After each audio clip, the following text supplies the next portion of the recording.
This slide shows sort of the overview of the work that we did. It was a comprehensive year-long effort. We focused on sort of 4 key areas. First, we analyzed the existing practices and processes at the branch. We did some data analytics, looking at the incidents and audits, looked at workflows and procedures. Then we did a very comprehensive outreach and really touched on everyone in the branch and SED management. We conducted one-on-one manager interviews. We did an online survey of staff and management. We conducted facilitated sessions in the 3 GSRB offices in San Francisco, LA, and here in Sacramento. And we also held additional meetings as needed to help us really understand the branch's processes and activities, and also provided interim recommendations as we were going through the project. We did an external reach out, again, reviewing a significant amount of documentation on natural gas safety. We interviewed the Pipeline Hazardous Materials Safety Administration, or PHMSA, the federal regulatory program, and also interviewed utility folks on the ground. We looked at leading best practices, interviewing representatives from 6 other states. We had our industry experts on our team look at industry utility audits in Arizona and Ohio, and we conducted a site visit at the state of Washington. So while Washington is quite a bit smaller than California, they have really developed a model pipeline regulatory program in response to a tragic pipeline explosion in 1999 in Bellingham, Washington. And the folks in Washington were really very helpful in our analysis. So we synthesized and integrated all this information to come up with our independent findings. This slide is essentially the table of contents of the report. We provide a little bit of background on the role of the branch within the PUC, identify challenges, opportunities, and summarize the activities that the branch has conducted to date. And then most of the report is focused on the recommendations, the implementation steps, and performance metrics in these 6 areas, which I'll talk about in a moment. To provide a little bit of background context, this slide shows the 8 primary activities that the GSRB staff implement. And you can see that most of it is focused on utility inspections or audits and incident investigations or accident investigations. And they also conduct a number of other activities, other types of investigations like whistleblower and self-identified violations, the Pipeline Safety Enhancement Plan, which is investigating or inspecting the construction efforts that are now going on as part of the pipeline improvements of the utilities, the Mobile Home Park and Propane Program, and there's also required PHMSA training and activities. Natural gas pipeline safety is regulated in a federal and state partnership, unlike many other types of programs. So the branch actually implements both federal and state pipeline regulations. PHMSA, the federal agency, conducts an annual review of the branch and also provides currently 64% of the funding. That amount of funding could be as high as 80% as the branch improves performance over time. The branch currently has 35 staff and supervisors, and again, this is a significant increase over since 2010.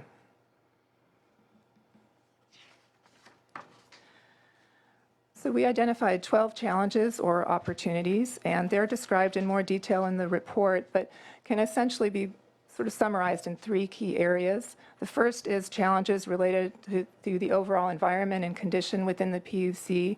So a reactive response to the recommendations that were coming fast and furious after San Bruno, sort of a loss of focus and a loss of trust in leadership. The second is challenges related to inadequate technology and tools, which prevent the branch from really being able to track and monitor progress and assess risk. And the third is challenges related to internal processes and procedures, so things like accountability, prioritization, communication, consistency. We also identified 2 strengths, which I think are very important to the branch as they build and improve going forward, and that's essentially the people. The staff are very knowledgeable, they're motivated, they're very committed to their work, and the management, I think, really understands the challenges that the branch faces and is taking initiative to address those.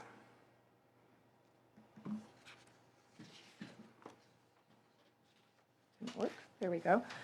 So while there are challenges, the GSRB has made significant progress over the last 4 years, and this is really a summary of a lot of the activity just to show you the extent of changes. For example, during our evaluation, the branch added supervisor positions, they restructured to improve the reporting hierarchies, addressed a very significant incident backlog, and also redesigned their utility inspection process. So our recommendations are consistent with some of these in-process recommendations that were going on as we did our study.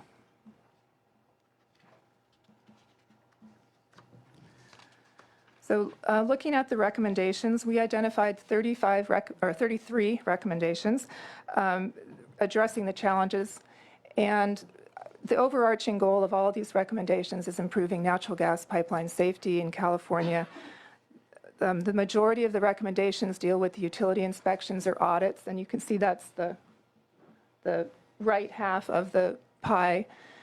We had 7 recommendations related to management, selection, and scheduling of inspections, 2 related to forms and procedures, and 8 related to process, forms and reports for 2, and process and procedures, we had 8. We also had 5 recommendations related to incident investigations, 3 that addressed work prioritization, staffing, and training, 5 technology and tool recommendations, 2 related to communication and change management, and 1 related to risk assessment and a risk assessment approach. For each recommendation, we tried to identify specifically the challenges that it addressed and particular issues, things like increasing utility accountability or improving utility inspection performance. So a few example recommendations related to utility inspections. 1 is to conduct topic-specific standard inspections of utilities in order to increase the ability to focus and narrow the scope of the audit, and that is in process. Another is to implement utility inspection case management tools that would allow tracking of completion of the reports and monitoring performance better. And a third is to conduct pre-inspection field reviews or unannounced inspections of utility facilities, which would increase utility accountability.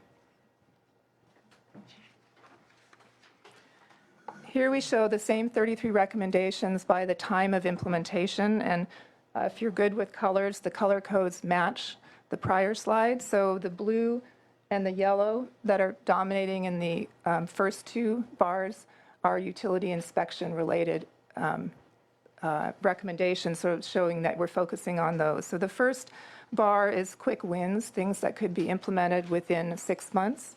Those are 10 recommendations. We have 6 recommendations that are short-term. It could be 6 months to 1 year to implement. 10 that are long-term, could take over 1 year, and then 7 that have some combination of quicker and slower implementation.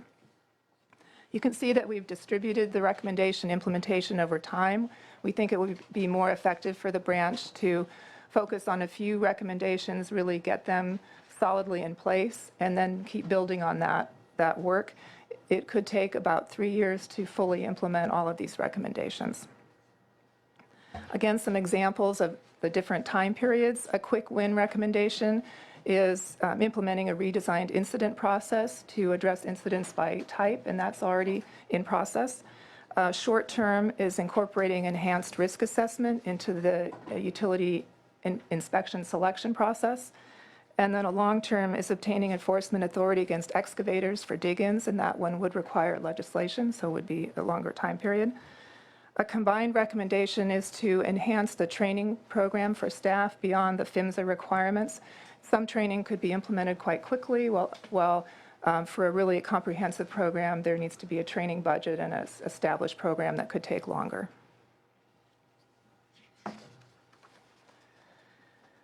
In line with our initial charter, we really tried to focus on practical and implementable recommendations.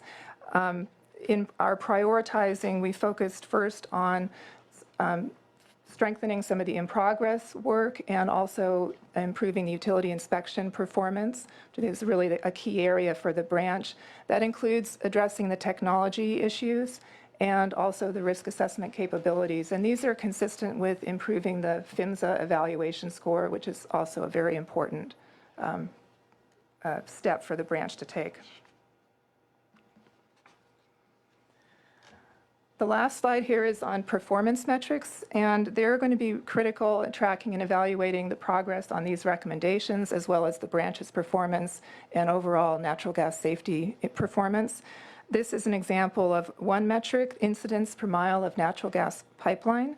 Over time, the jump in 2010 is primarily due to that change in the media reporting requirement, which meant that a lot more incidents were reported, not that they hadn't happened before. But generally, this is a metric you would want to see trending downward over time. Some of the metrics are pretty straightforward, things like days to complete an audit or incident report, number of supervisor days in the field. The PHMSA evaluation score is a good metric. Staff participation in training, staff participation in meetings and other activities.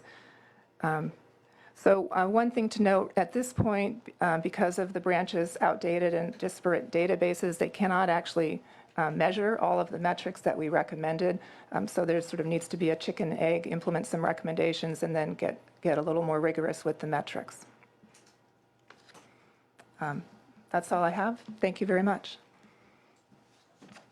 Great. We'll hear from Timothy Sullivan and Elizaveta Malashenko. Thank you, Senator. Thank you, Senator Hueso. I'm Tim Sullivan, the new Executive Director at the Public Utilities Commission. I thought I'd begin by giving you a little bit of background and then introduce Elizaveta. I want to describe safety at the Commission.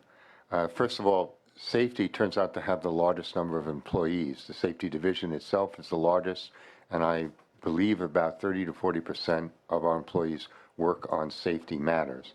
I know today we're focusing on gas pipeline safety, but we also do fire safety related to transmission towers. We also look at pole loading. We also have track inspectors who walk over the tracks in California. We do water safety, and we also are involved with 911 services.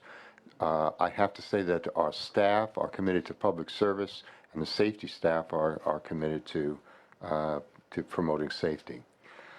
My first task as Executive Director was to oversee the development of the Safety Action Plan that President Picker introduced. So that was the very first thing I did. When I got the draft, I decided that it didn't provide value to Californians in a measurable way quickly enough. And I undertook a process to refocus the Safety Action Plan, which you'll hear more about today, to make sure that it provided safety measures that would be on the ground, not reports inside the building. They have measurable activities, there are deadlines, and we have individuals who are assigned and responsible for the performance. In addition, I have to give quarterly reports at the Commission meeting to the President. So what we're trying to do is make safety not just a topic of study, but a topic of work. The second thing I did is we work with an Executive Safety Council where the executives come together to discuss safety issues. As I mentioned before, they span many different aspects of the agency. The Executive Safety Council will review all the work products that are produced by the work plan. We also plan to oversee a cultural study through UC Berkeley of our safety culture. And our goal is, over the course of this year, to produce what's called a safety management system, which will integrate the different disparate actions that we do into a comprehensive plan and then see if we're missing anything that we should be doing. The third issue we're trying to do is we're trying to transform the culture at the Commission. It's clear that President Picker is providing that leadership. He's providing leadership by articulating safety goals from the top. I believe, however, that actions drive culture. If you do things, they say if you take the steps, your mind follows. And I think if we get people who are on the ground day in and day out producing safety, that in itself will begin to drive the culture. Another thing that I'm doing is I actually, as an executive director, I've developed a daily blog, which I send out to the employees to describe what it is I'm doing. And of course, tomorrow I will mention this hearing and the importance of senatorial oversight to our mission and your commitment to safety. So anyway, I'm hoping that these steps will begin to drive a cultural change, and cultural change is slow. The fourth thing is we have new safety leadership, and that is Elizabeth Malashenko. She is my first appointment as a director, and I appointed her largely for two concrete reasons, or maybe three. One, she understands the role of your oversight. She takes it seriously. The second is with Elizaveta, who helped draft the reformed action plan, so it focused on deliverables and real actions. And then finally, it was her attitude towards the Crow-Horwath report. This is a very critical report. It identified key weaknesses, but Elizaveta said she would take the actions, she would do it, and we've actually put the report on our website to be transparent and to be accountable. And that's all I have to say.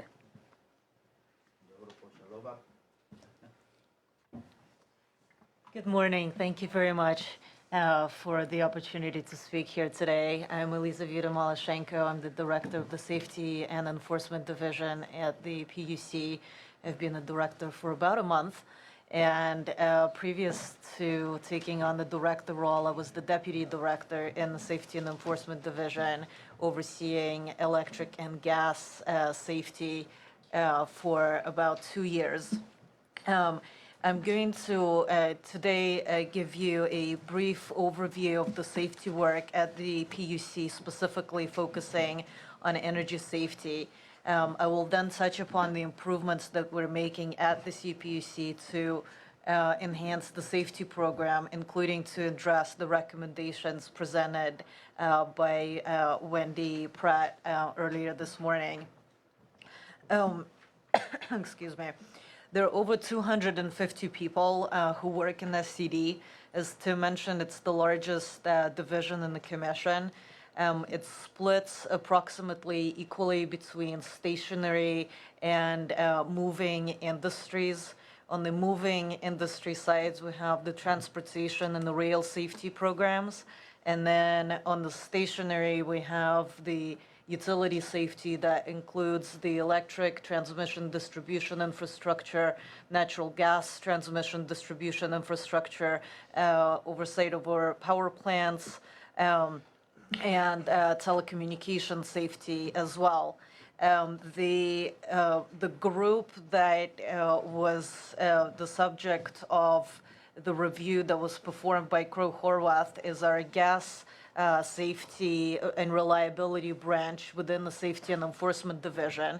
It is roughly 35 people out of the 250, just to give you a sense of the size of the groups and the relative size. As Tim mentioned, I think that the Crow-Horwath effort has been extremely useful. They spent a year with us really learning the program in depth and comparing us to industry best practices and coming up with really tangible recommendations that we can implement that I think is extremely useful to us as an organization.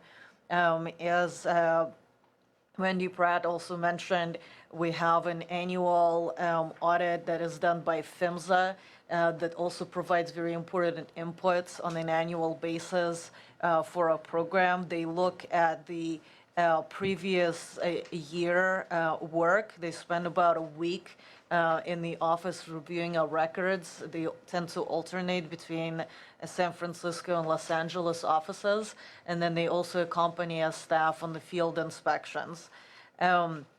In addition to that, we've had significant input from the NCSB and the independent review panel that were established after the San Bruno pipeline explosion. So with all of the inputs that we've had going on, it's really become very important for us to have a unified vision for safety at the Commission. And it's something that we made significant progress towards last year with establishing of the safety policy at the Commission level. President Picker talked about this earlier. It established that the CPUC is striving to achieve a goal of 0 accidents and injuries across all of the utilities and businesses that we regulate and within our own workplace. The policy document that was adopted by the Commission also directed the CPUC staff to develop the Safety Action Plan, which is what Tim Sullivan was talking about just a moment ago. I'm now going to give you a brief summary of the Safety Action Plan that was developed by different directors of the divisions at the PUC working together and was approved by the Commission last month. The Safety Action Plan is organized around 4 functional areas or safety pillars. I believe you have a copy of it in front of you. The 4 safety pillars are really the areas around which we organize our safety work and concepts. The first one is the safety compliance and enforcement. This includes the audit investigation work that we do. It's the primary focus of the Safety and Enforcement Division, with at least 80% of work really being dedicated to this compliance and enforcement area. The second pillar is risk management. This includes the risk assessment and risk mitigation strategies. You can think of this as the preventative area where we're looking ahead to prevent incidents or violations before they even happen. It's really going beyond compliance. And one of the areas where we made a lot of progress in the last several years is in integrating safety into the rate-making process and having a risk-based methodology to the rate case approach. The third pillar is the safety policy. This focuses on the Commission decision-making and developing of rules and regulations. This includes activities such as the ongoing proceeding to modify General Order 112, which is our gas safety general order. And we also have, as another example, of fire safety rulemaking that's establishing modifying the rules for the electric industry to prevent fires. The final pillar is the safety promotion, which focuses on the activities relating to communications, outreach to the public, education on safety topics, and collaboration with other agencies. These 4 pillars are really the foundation of the safety management system that we're in the process of developing further. It breaks down the organizational silos because each division has a role to play in each one of those areas, and it really helps us to have a comprehensive approach towards safety as an agency as a whole. For the Safety Action Plan, the actual plan portion of it was focused on this year. We have 12 deliverables that were identified as work that would be done this year. They align with those 4 pillars, and we have work products in each one of those areas to make improvements.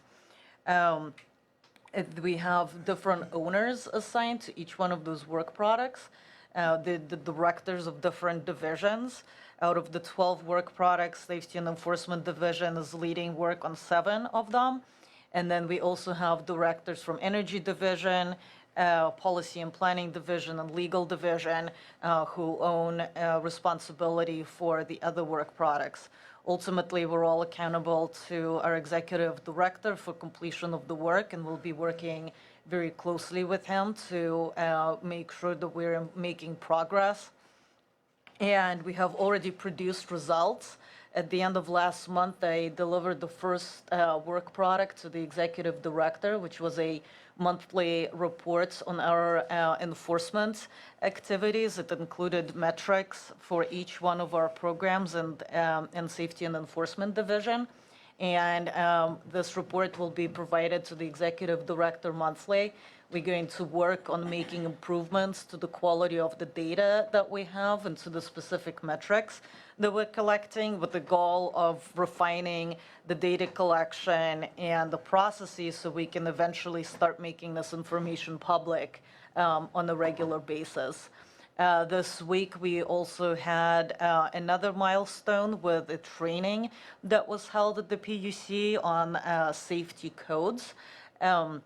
It was for PUC staff. It was provided by experts who work on safety on a daily basis to really help educate commission staff across all the different areas that we regulate. And it was a forum for staff to discuss safety and to ask questions. It was recorded to be available for staff in the futures training. It was also very well attended. I believe we had over 100 people in the audience attend that event. So those are just some of the examples of the progress we're already making.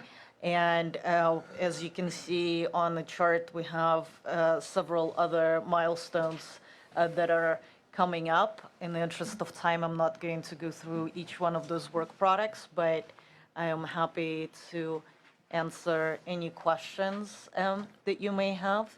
And just to conclude, I want to highlight that although I'm with the Safety and Enforcement Division speaking about safety today, it really takes the whole organization working together to achieve our mission in safety. And I can definitely see the commitment from the other directors working together in the Safety Action Plan and through the Executive Safety Council.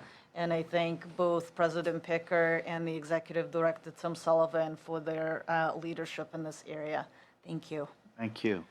We'll go to member questions now. Can I add just one thing? I'd like to point out that while Ms. Malashenko is actually very clearly stated what we're doing in our Safety and Enforcement Division, there are safety functions in other divisions, whether it's 911 enforcement within the Communications Division, or it's plant safety, power plant safety that's in our Energy Division. So things are spotted around the organization. If the CPUC was like the Marines and I was a commandant, I would tell you, here are my 3 directives and here's the doctrine for carrying them out, and it would happen instantaneously. As president, I'm much more like the Secretary of the Navy. Whenever I give an order, that actually initiates a series of negotiations as to how we're going to apportion this across the organization and how the resources are going to flow. So I just want to be honest with you that you're hearing this from... And that's in addition to this. So I just want to be honest with you that we still have to figure out how some of these other agencies do that. Even within the Energy Division on power plant safety, they don't have authority over every function. Some of that is actually under the Compliance Division at the Energy Commission as part of their permitting process, and some of that is distributed throughout Cal OSHA as part of their worker safety programs and gas emissions. So it's a complex world. Senator Hill.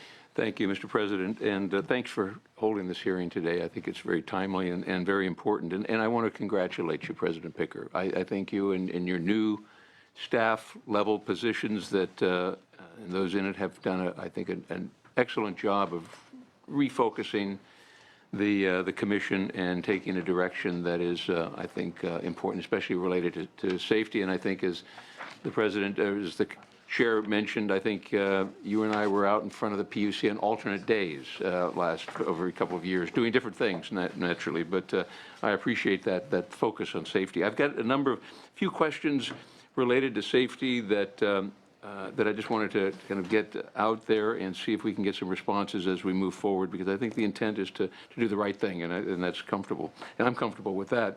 The PUC is about ready to wrap up its gas safety rulemaking that was opened in early 2011. At the beginning of the year, the NTSB of this year released a safety study on gas transmission pipeline safety. And in the study, the NTSB made, I think, 22 recommendations to the Federal Pipeline Safety Regulator, to PHMSA. We know that PHMSA takes a long time to change its rules, and the federal government and usually Congress has to act before we see some results of that. But the PUC regulates the gas transmission pipelines and has the ability to go above and beyond the federal standards. So does the PUC plan to look at these recommendations that came from PHMSA, and what vehicle will you be using to implement those?